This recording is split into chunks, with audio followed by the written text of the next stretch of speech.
Bonjour à toutes et à tous, bienvenue sur mon site.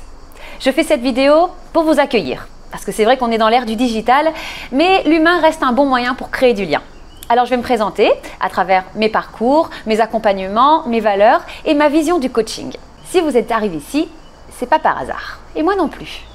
J'ai été comédienne, metteur en scène et professeure de théâtre pendant 10 ans à Paris et c'est vrai que ça a été un chapitre fou de ma vie.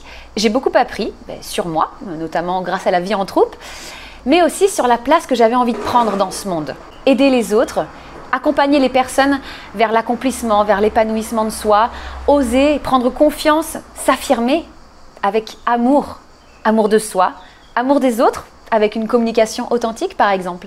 Parce que c'est vrai que quand on est authentique, on est bienveillant et là voilà, ça touche à une autre valeur très forte que j'ai. C'est devenu ma mission. Accompagner les personnes à prendre leur place et à révéler leur potentiel. Je me suis donc formée au métier de coach parce que j'y ai vu des techniques et des outils concrets et c'est vrai que pour moi le concret c'est très important en parallèle du spirituel.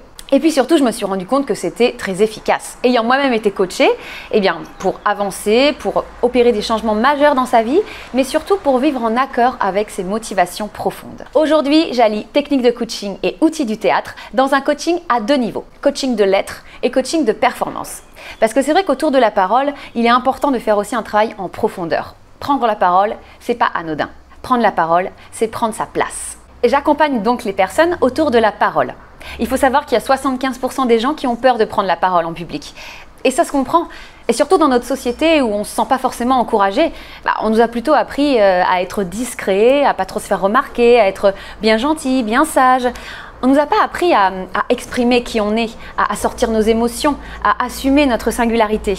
Au final, chaque parole a la même valeur. Donc si vous avez envie de dépasser vos peurs, de prendre confiance, d'oser, de préparer une prise de parole, c'est peut-être le moment de vous faire accompagner et de trouver des clés pour gérer votre stress ou gérer vos émotions. En tout cas, vous pouvez m'appeler, on peut en parler dans un premier entretien préalable offert. En attendant, vous pouvez visiter mon site où vous trouverez tout un tas d'autres informations et d'autres vidéos. Mais surtout, n'oubliez pas, il n'y a pas une personne au monde qui mérite plus votre amour que vous-même.